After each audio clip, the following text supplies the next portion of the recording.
बात करते हैं वैलेंशियल इलेक्ट्रॉन पेयर रिपल्शन थ्योरी। ये थ्योरी नायहोल्म और गिलेस्पी ने दी कोवेलेंट मॉलिक्यूल्स की शेप्स को निकालने के लिए।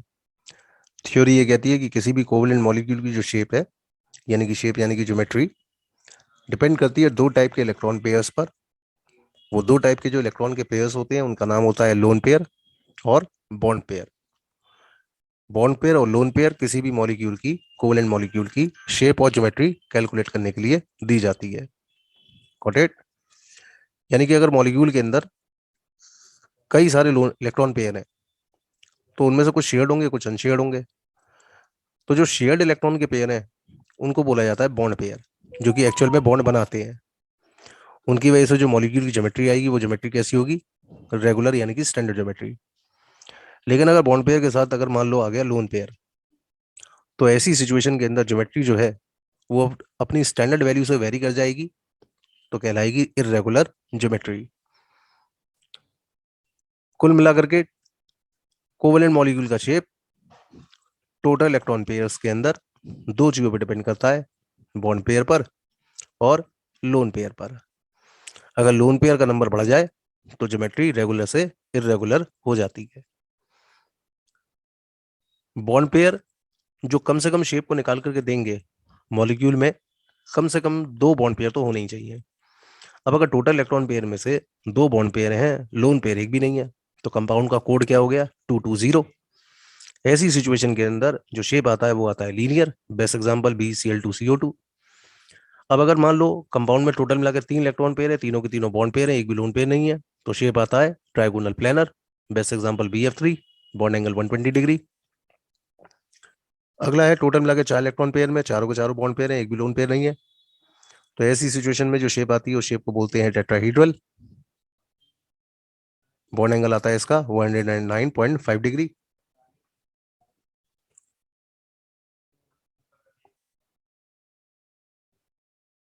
टोटल मिला के पांच इलेक्ट्रॉन के पेयर हैं, पांच इलेक्ट्रॉन के पेयर में से पांचों के पांचों बॉन्ड पेयर हैं, एक भी लोन पेयर नहीं है। जो शेप आती है उस शेप को बोलते हैं ट्राइगोनल बाइपिरामिडल, शॉर्ट में TBP। इस शेप के अंदर दो तरह के बॉन्ड एंगल होंगे, एक्सियल और इक्वेटोरियल। एक्सियल बॉन्ड एंगल होता है 90 डिग्री का, इक्वेटोरियल बॉन्ड एंगल होता है 120 डिग्री का। बेस्ट एग्जांपल में आ गया फॉस्फोरस का पेंटाक्लोराइड या पेंटाफ्लोराइड।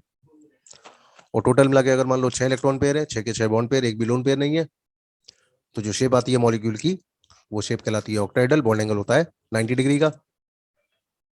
बेस्ट एग्जांपल है SF6। एट लास्ट टोटल मिला के सात इलेक्ट्रॉन पेयर है, सातों के सातों बॉन्ड पेयर, एक भी लोन पेयर नहीं, तो जो शेप आती है वो आती है pentagonal bipyramidal, in short PBP। That is pentagonal bipyramidal. Best example IF7। Coding जो आई निकल करके वो आई 220, 330, 440, 550, 660 और 770। आगे वाला नंबर टोटल इलेक्ट्रॉन पेयर के लिए, बीच वाला बॉन्ड पेयर के लिए और लास्ट वाला लोन पेयर के लिए। तो ये है आपके पास सारे स्टैंडर्ड कोड जो कि डिसाइड करेंगे मॉलिक्यूल की रेगुलर ज्योमेट्री को, जिसमें कि केवल और केवल बॉन्ड पेयर होंगे, एक भी लोन पेयर नहीं होगा। ये सारे कोड स्टैंडर्ड ज्योमेट्री या स्टैंडर्ड शेप्स निकालने के लिए है। अब टोटल मिला करके तीन इलेक्ट्रॉन पेयर में तीन के तीन बॉन्ड पेयर, एक भी लोन पेयर नहीं, तो स्टैंडर्ड ज्योमेट्री आपको बताई ट्राइगोनल प्लेनर। अब तीन में से दो बॉन्ड पेयर एक लोन पेयर आपने कर लिया, तो शेप आती है bent. Best example SO2। Best example SO2।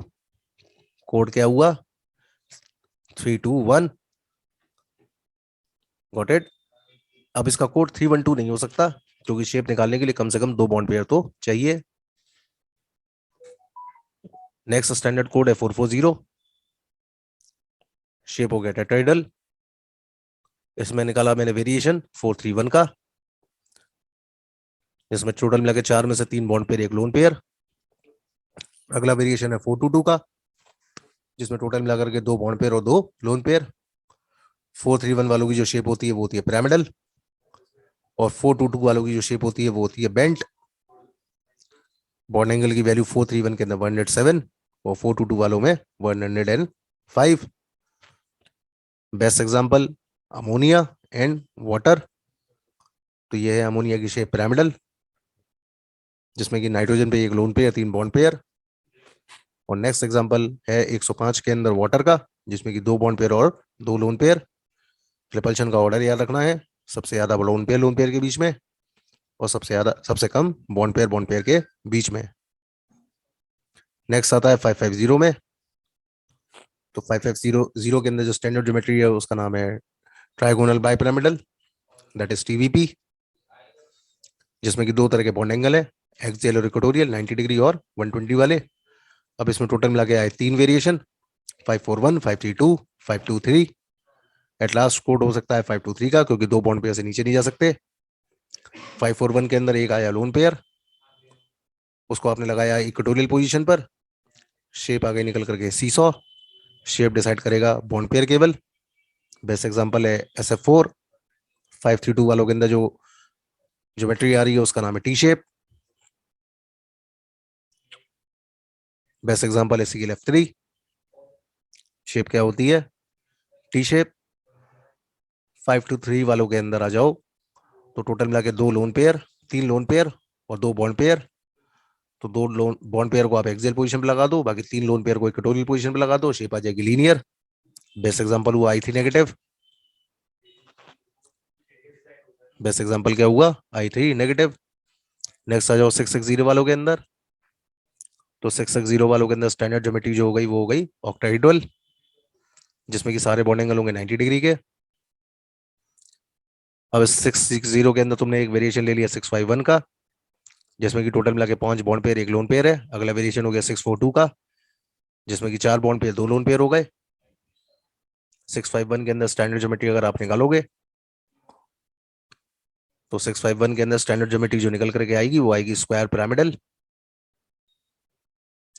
Square pyramidal, जिसका बेस्ट एग्जांपल है ज़ीनॉन ऑक्सी टेट्राफ्लोराइड। और 642 वालों के अंदर जो वेरिएशन आएगा, जिसमें कि 2 लोन पेयर, 4 बॉन्ड पेयर आते हैं, उनकी शेप आती है स्क्वायर प्लेनर, जिसका बेस्ट एग्जांपल है ज़ीनन टेट्राफ्लोराइड। अब अगर तुमको क्वेश्चन में कहता है कि तुम्हारे पास कंपाउंड है ClF3 और तुमको इसकी शेप निकालनी है, इसकी शेप क्या है, तो Cl के पास कितने फ्लोरीन है, 3। Cl के वैलेंस शेल में 7 इलेक्ट्रॉन, 3 फ्लोरीन से ये बॉन्ड बना रहा है, 2 से डिवाइड कर दो, वैल्यू कितनी आ रही है, 5। अब टोटल 5 में से तुम्हें बॉन्ड कितने दिखाई दे रहे हैं, 3। तो बचे हुए 2 क्या कहलाएंगे, लोन पेयर। तो तुम्हारा जो कंपाउंड का कोड हो गया वो हो गया 532 का। और जब भी कोड 532 का होता है तो शेप क्या होती है, टी शेप। सिमिलरली तुमने लगाया XeOF4, टोटल मिला के बॉन्ड देखो कितने बन रहे हैं, 5। ऑक्सीजन के साथ डबल, फ्लोरीन के साथ सिंगल। जीना ने नोबल गैस, वैलेंस शेल में हो गए 8 इलेक्ट्रॉन, 4 फ्लोरीन के साथ बॉन्ड बना रहा है, तो बॉन्ड उनका लेते हैं जो कि सिंगल बॉन्ड बनाते हो, यानी कि मोनोवेलेंट। ऑक्सीजन नहीं लेना क्योंकि वो डाइवेलेंट है। टोटल मिला के आए 6। अब 6 जो है उनमें से तुम्हें दिख रहे हैं टोटल मिला के 5 बॉन्ड, तो बचा हुआ एक क्या कहलाएगा, लोन पेयर। तो 651 के जो कोड का कंपाउंड होता है उसकी शेप कैसी होती है, स्क्वायर पिरामिडल। तो ये आ गया 651 वाले कोड का कंपाउंड, जिसका बेस्ट एग्जांपल है ज़ीनॉन ऑक्सी टेट्राफ्लोराइड। तो हाइब्रिडाइजेशन के अंदर आते हैं, तो आपके पास 2s, सेकंड शेल का s और सेकंड शेल का p ऑर्बिटल है दोनों सेकंड शेल के। तो इनकी एनर्जीज के अंदर स्लाइट डिफरेंस होगा। अब जब 2 ऑर्बिटल एक ही सब शेल के होते हैं जिनके एनर्जी के बीच में स्लाइट डिफरेंस होता है, तो ऐसे ऑर्बिटल को जब हम मिक्स करते हैं तो जो नया ऑर्बिटल का सेट बन के आता है उनको बोलते हैं हाइब्रिड ऑर्बिटल, जो कि शेप, साइज और एनर्जी में सब में इक्विवेलेंट बैठते हैं। तो एक एस ऑर्बिटल और एक पी ऑर्बिटल को हमने ओवरलैप कराया। तो जैसे आप इसे मिक्स कराएंगे तो मिक्स करने के बाद जो नया ऑर्बिटल बनेगा उसकी शेप एस और पी जैसी हो जाएगी।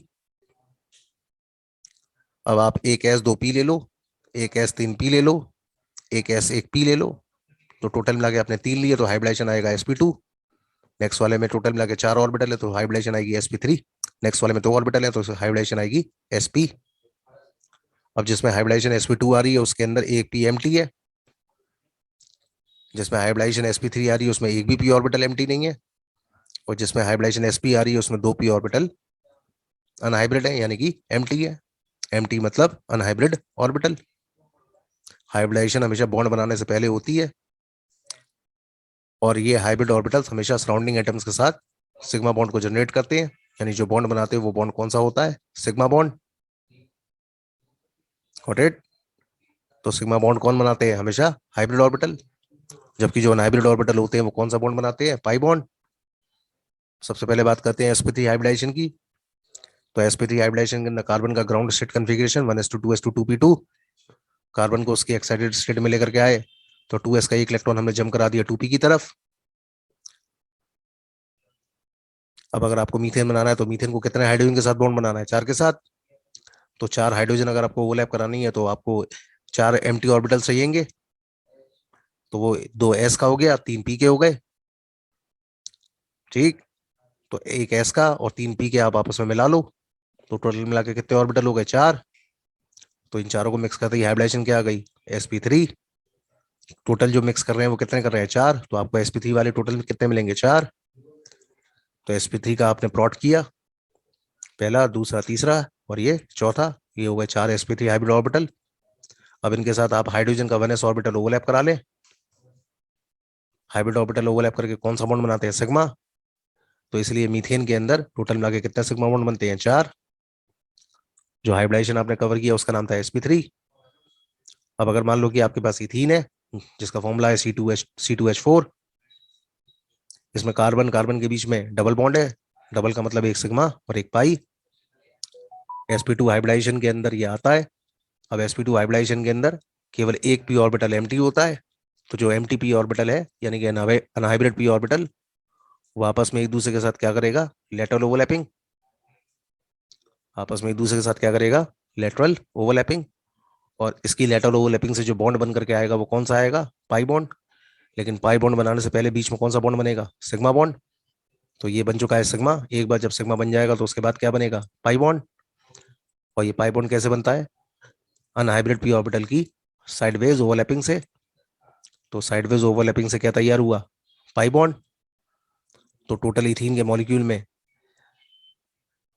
एक सिग्मा और एक पाई बॉन्ड हो गया। अब ये जो पाई बॉन्ड बनता है वो प्लेन के ऊपर और प्लेन के नीचे होता है, जिसकी वजह से ज्यादातर एल्कीन की जो रिएक्शन होती है वो कौन सी होती है? Electrophilic addition reaction. अब सराउंडिंग में जो 4 हाइड्रोजन है उनके 1s ऑर्बिटल दोनों कार्बन की साइड ओवरलैप कर जाएंगे, तो आपको बाहर की साइड मिल जाएंगे 4 सिग्मा बॉन्ड। सिमिलरली अगर आपके पास इथाइन है जिसका जनरल फॉर्मूला है C2H2, तो इसके अंदर कार्बन की हाइब्रिडाइजेशन होती है sp, जिसका बॉन्ड एंगल होता है 180 डिग्री और शेप होती है लीनियर। इससे पहले जो बताया था वो था sp3, उसके बाद बताया था sp2 और लास्ट वाला है sp वालों की शेप क्या होती है? लीनियर। अब sp हाइब्रिडाइजेशन अगर आपको ड्रॉ करनी है तो ड्रॉ करने के लिए आप पहले एक लाइन ड्रॉ कर लो, उस पर 2 डॉट लगा लो, और आपके पास 2 sp ऑर्बिटल्स हैं, उनको आपस में ओवरलैप करा के सिग्मा बॉन्ड बना लो। अब sp के अंदर कितने अनहाइब्रिड बचते हैं हर एक कार्बन पर? 2 अनहाइब्रिड। तो 2 अनहाइब्रिड आपस में एक दूसरे के साथ लेटरल ओवरलैपिंग करेंगे और बनाएंगे 2 पाई बॉन्ड। ग्रीन कलर से रिप्रेजेंट हो रहा है पाई बॉन्ड, प्लेन के ऊपर और प्लेन के नीचे। सराउंडिंग के अंदर दोनों हाइड्रोजन ओवरलैप करके क्या बनाएंगी? सिग्मा बॉन्ड को। तो कुल मिलाकर के इथाइन के मॉलिक्यूल के अंदर जो पाई बॉन्ड होता है वो कैसा होता है? सिलिंड्रिकल। यानी पाई इलेक्ट्रॉन क्लाउड कैसा होता है? सिलिंड्रिकल। Got it? इसलिए एल्काइंस की ज्यादातर रिएक्शन जो होती है वो कैसी होती है? Nucleophilic addition. अब आपके पास एस और पी को ओवरलैप करा के तो आपने हाइब्रिडाइजेशन निकाल लिया, लेकिन अगर डी ऑर्बिटल भी हाइब्रिडाइजेशन में इन्वॉल्व हो जाए तो नई हाइब्रिडाइजेशन क्या डेवलप होगी? तो अगर एक S3P इन्वॉल्व होता है डी के साथ तो हाइब्रिडाइजेशन होगी sp3d, या फिर अगर डी अंदर का होता है 3D का तो हाइब्रिडाइजेशन आएगी DsP2, शेप आएगी square planar. Best example NiCN42 negative. 5 वालों के लिए हाइब्रिडाइजेशन sp3d या DsP3, शेप का नाम होगा TbP। 6 वालों के लिए हाइब्रिडाइजेशन होगी sp3d2 या D2sp3, शेप होगी ऑक्टेडल। और 7 वालों की sp3d3 या D3sp3, शेप होगी पेंटागोनल बाइपिरामिडल। Got it? अब अगर आपको हाइब्रिडाइजेशन की वैल्यू निकालनी है तो वैल्यू निकालने के लिए इस्तेमाल करो 1/2 V+m-C+a। इसमें V का मतलब वैलेंस इलेक्ट्रॉन, M का मतलब मोनोवेलेंट एटम्स, C का मतलब कैटायन, A का मतलब एनायन। अब अगर मान लो XeF4 है तो XeF4 के जीरन के वैलेंस शेल में 8 इलेक्ट्रॉन, 4 फ्लोरीन के साथ ये बॉन्ड बना रहा है, तो 8+4 हो गया मिला के 12, डिवाइड किया 2 से तो वैल्यू कितनी आई? 6। 6 के लिए हाइब्रिडाइजेशन 1 S 3 P और 2 D, तो टोटल मिला के हो गए 6। हाइब्रिडाइजेशन हो गई sp3d2। ये हाइब्रिडेशन किसकी आ रही है? जीनन टेट्रा फ्लोराइड की। बाकी सी और ए का इसमें कोई यूज नहीं है, क्योंकि कंपाउंड पे ना तो कोई पॉजिटिव चार्ज है ना ही कोई नेगेटिव चार्ज।